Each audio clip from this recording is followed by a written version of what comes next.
Pernahkah kalian mencoba mendorong sesuatu yang berat seperti sofa? Ketika kalian mendorong sofa, kalian mungkin cenderung mencari lantai yang licin sebagai alasnya supaya lebih mudah mendorong sofa tersebut. Kita melakukan hal tersebut karena sadar bahwa mendorong sofa dengan melewati permukaan yang kasar seperti karpet atau permukaan semen akan lebih susah. Selain itu, untuk tenaga yang sama, kita bisa mendorong sofa lebih jauh di lantai licin daripada di lantai kasar. Mengapa hal tersebut bisa terjadi? Pada pembahasan kali ini, kita akan membahas secara mendalam apa yang memengaruhi gerakan benda di permukaan-permukaan yang berbeda tingkat kekasarannya. Pada pembahasan-pembahasan sebelumnya, kita telah menjabarkan gerakan-gerakan benda melalui hukum-hukum dasar Newton. Pada pembahasan kali ini, kita akan menjabarkan gaya-gaya yang terlibat ketika kita mendorong atau menarik sebuah benda melalui permukaan yang datar. Ketika kita mendorong atau menarik benda berat di lantai, ada beberapa kasus yang akan kita perhitungkan berdasarkan arah kemiringan gaya yang kita keluarkan. Kasus pertama, benda bergerak dengan gaya horizontal atau sejajar bidang datar. Kita akan memulai dengan membahas gerakan pada benda di atas permukaan datar yang licin dengan arah gaya sejajar dengan permukaan tersebut. Apabila suatu benda diberi gaya dorong sebesar F, benda bergerak sesuai arah gaya tersebut dan mengalami percepatan sebesar A. Karena permukaan tempat benda tersebut bergerak licin, gaya gesek antara benda dan permukaan akan cukup kecil, sehingga dapat kita abaikan. Dengan hukum Newton, kita akan menjabarkan resultan gaya yang bekerja pada sumbu horizontal dan vertikal satu persatu. Pada sumbu vertikal atau sumbu Y, hanya terdapat dua gaya, yaitu gaya normal dan gaya berat. Gaya normal adalah gaya reaksi yang timbul ketika suatu benda diletakkan secara tegak lurus di atas permukaan bidang. Gaya berat adalah gaya gravitasi yang bekerja pada suatu benda bermassa yang arahnya menuju pusat bumi. Dengan demikian, resultan gaya-gaya yang terlibat dapat dihitung sebagai berikut. Sigma Fy sama dengan M dikali A. N dikurangi W sama dengan MA. Karena benda bergerak horizontal, percepatannya terhadap sumbu vertikal akan sama dengan 0. Akibatnya, kita mendapatkan hasil berikut. N dikurangi W sama dengan 0. N sama dengan W. Dengan demikian, pada kasus ini, besar gaya normal akan sama dengan gaya beratnya. Pada sumbu horizontal atau sumbu X, satu-satunya gaya yang bekerja pada kasus ini adalah gaya F. Oleh karena itu, kita mendapatkan hasil seperti berikut. Sigma Fx sama dengan M dikali A. F sama dengan MA. Kita dapat dengan mudah menghitung percepatan yang dialami benda tersebut sebagai berikut. A sama dengan F per M. Setelah itu, kita akan membahas gaya yang terlibat pada gerakan benda di permukaan kasar. Serupa dengan kasus sebelumnya, kita akan mencoba menghitung besarnya gaya normal atau N dan percepatan atau A yang akan dialami benda tersebut. Pendekatan yang serupa juga akan kita gunakan untuk seluruh kasus pada pembahasan ini. Gaya gesek selalu menentang gerak atau usaha gerak antara benda-benda yang bersentuhan. Gesekan muncul sebagian karena kekasaran permukaan yang bersentuhan, seperti yang terlihat pada gambar berikut. Agar benda dapat bergerak, objek harus melewati permukaan yang tidak rata. Ketika benda bergerak, sebagian besar gesekan disebabkan oleh interaksi mikro antara dua permukaan benda yang saling bersentuhan. Apabila suatu benda diberi gaya dorong sebesar F, benda bergerak sesuai arah gaya tersebut dengan percepatan tertentu. Karena bidang datar yang dilalui kasar, akan terdapat gaya gesek kinetik atau FK yang arahnya berlawanan dengan arah gerak. Dengan hukum Newton, resultan gaya yang bekerja pada kedua sumbu dapat kita jabarkan sebagai berikut. Pada sumbu vertikal atau sumbu Y, hanya terdapat dua gaya. Kedua gaya tersebut adalah gaya normal dan gaya berat. Dengan demikian, resultan gaya-gaya yang terlibat dapat dihitung dengan persamaan sebagai berikut. Sigma Fy sama dengan M dikali A. N dikurangi W sama dengan MA. Karena benda bergerak horizontal, percepatannya terhadap sumbu vertikal akan sama dengan 0. Akibatnya, kita mendapatkan hasil berikut. N dikurangi W sama dengan 0. N sama dengan W. Dengan demikian, pada kasus ini, besar gaya normal akan sama dengan gaya beratnya. Hasil ini sama dengan hasil yang sebelumnya kita temukan pada permukaan licin. Pada sumbu horizontal atau sumbu X, kali ini kita memiliki dua gaya yang berlaku, yakni gaya dorong dan gaya gesek kinetik. Karena benda bergerak sesuai arah gaya dorong, F akan bernilai positif. Karena arah kedua gaya tersebut berlawanan, resultan gayanya dapat dihitung sebagai berikut. Sigma Fx sama dengan MA. F dikurangi Fk sama dengan MA. Ingat kembali bahwa gaya kinetik didapat dari gaya normal dikali koefisien gesek kinetik sehingga persamaannya menjadi seperti berikut. F dikurangi N mu K sama dengan MA. Karena besar gaya normal yang bekerja sama dengan massa dikali percepatan gravitasi, kita mendapatkan hasil berikut. F dikurangi mg mu K sama dengan MA. Dari sini, dapat kita tentukan besar percepatan benda yang akan terjadi sebagai berikut. A sama dengan F dikurangi mg mu K dibagi M.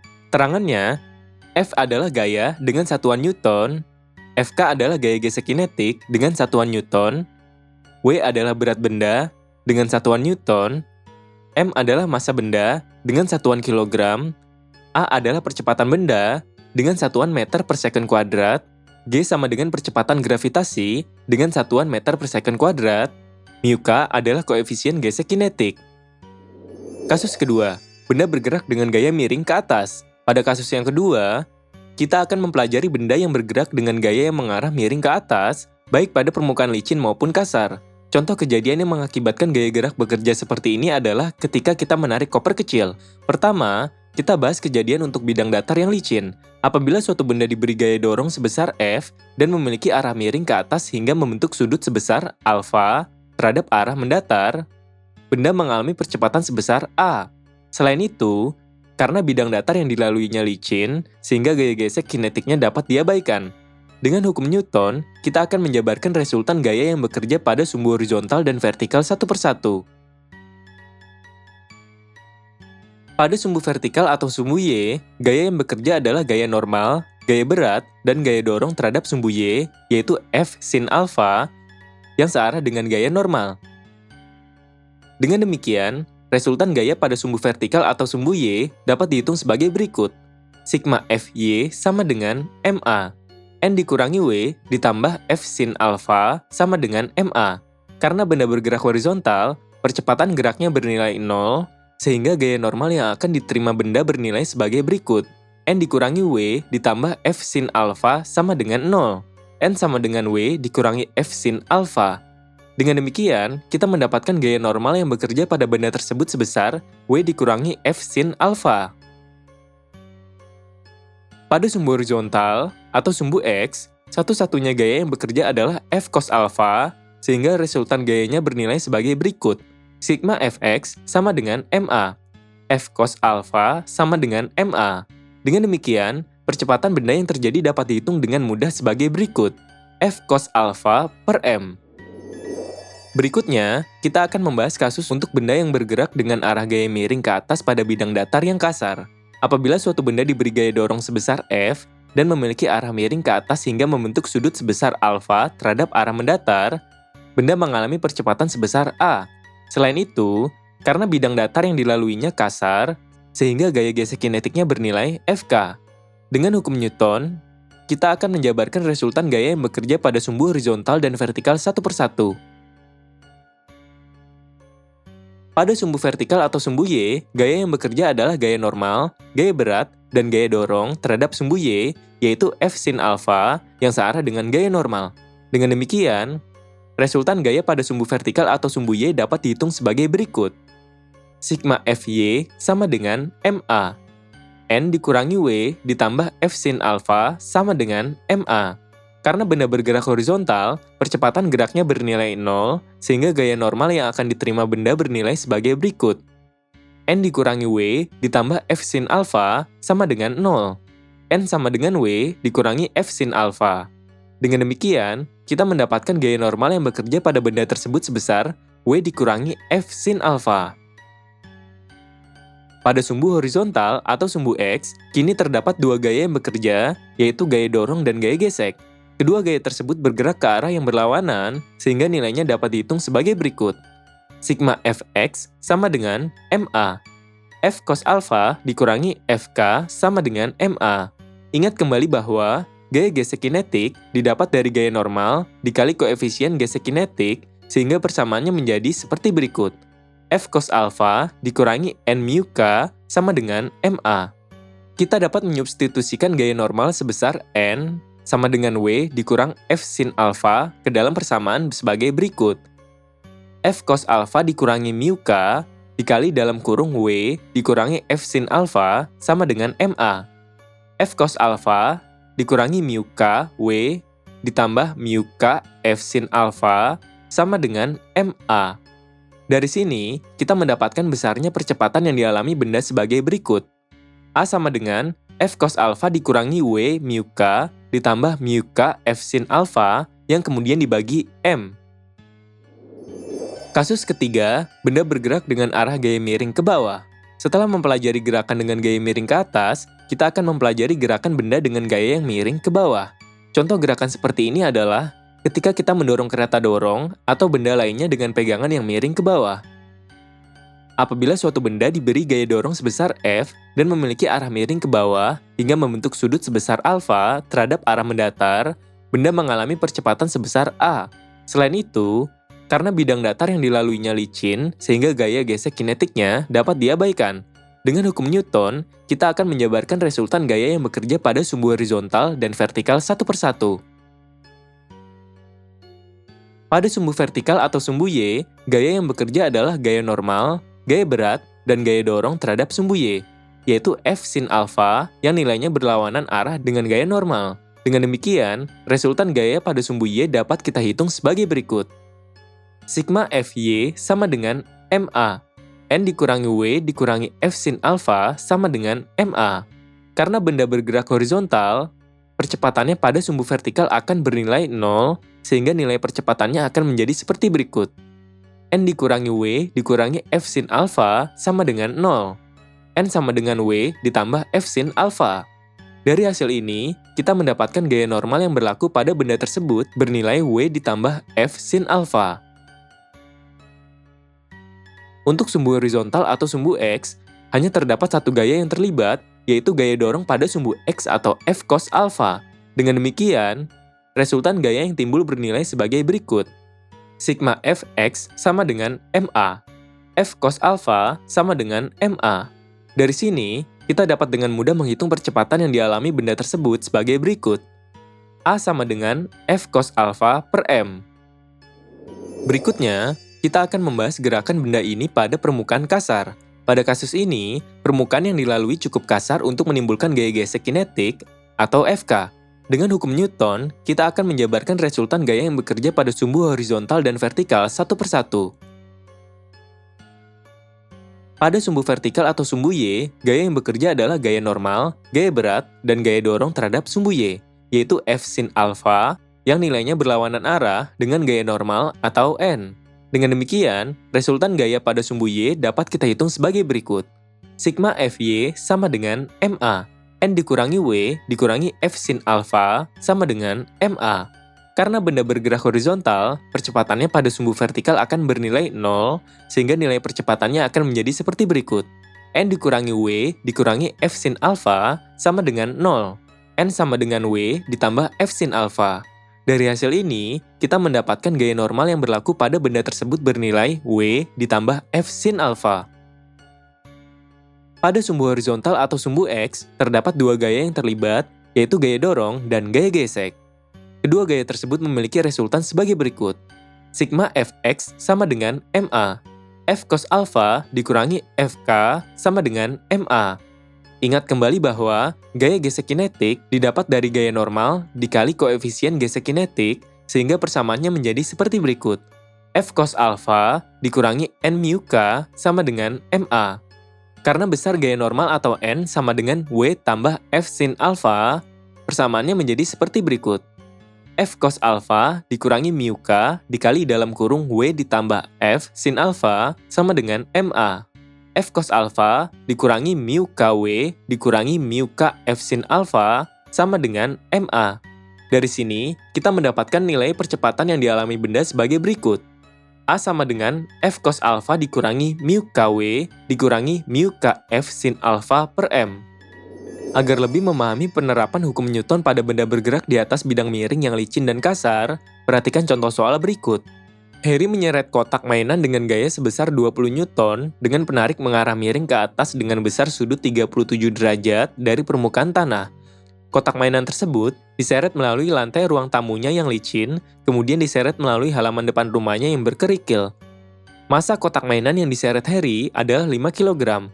percepatan gravitasi sebesar 10 meter per second kuadrat, serta koefisien gesek kotak terhadap tanah berkerikil bernilai 0,1.